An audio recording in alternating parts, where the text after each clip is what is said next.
I've got a sticker on here. We all have mental health. I think there are some stickers around the room and you're going to find them at some point. Rachel's going to tell you about them.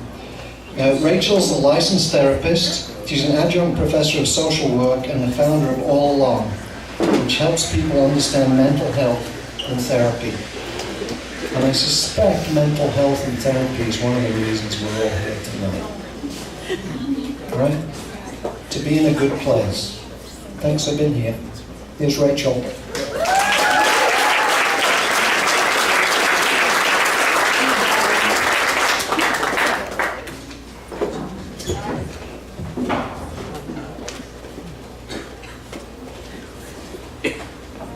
My name is Rachel. Before I became a therapist, I thought that therapists were like psychics, that they knew some trick to why people do the things they do. First, I learned in grad school that isn't the case at all. And then after grad school, I learned a theory about human behavior that changed how I approach myself, the people around me, and how I work with clients.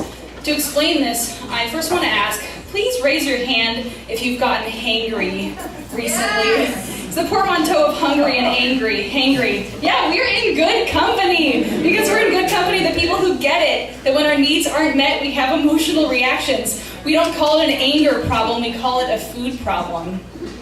Yeah, hangry. So we get emotions and behaviors when our physical needs aren't met. Food, water, shelter, warmth. We know that people have reactions to all kinds of unmet needs. The physical needs we're familiar with. We can empathize with where it's coming from and know how it would get resolved.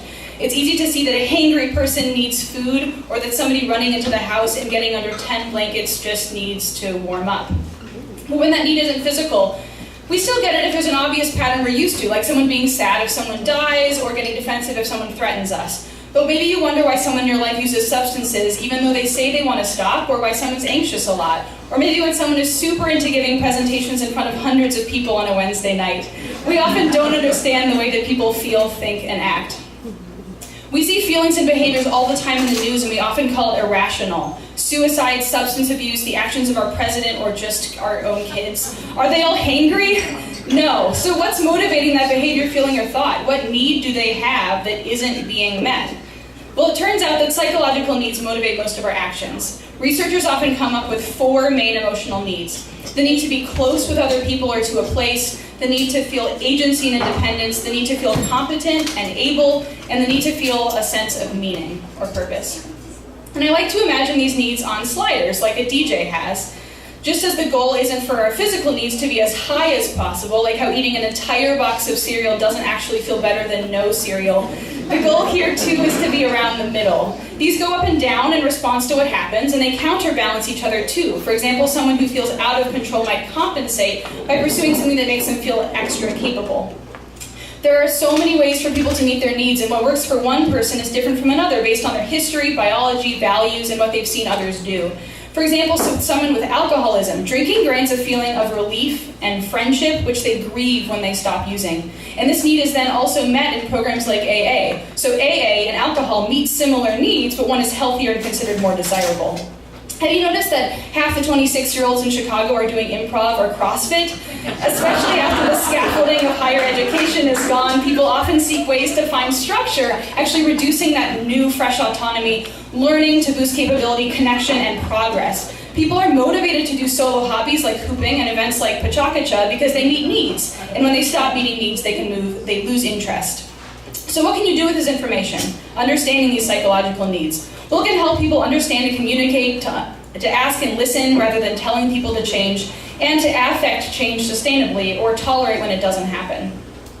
Motivational theories help you identify emotions, communicate, and respond to them. For example, on the way home from work, you could check in with yourself and decide how to balance your needs before getting home.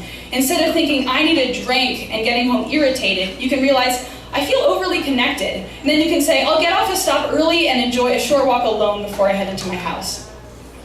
Start by building understanding because it makes people less defensive and more prone to productive reactions. Instead of thinking, damn it, I cannot believe I had a dessert at work again today, you can pause and think, what did I need today when I chose dessert? Did dessert satisfy me, or would I prefer to choose something different in the future? Spoiler alert, sometimes the dessert was what you wanted, and that's okay.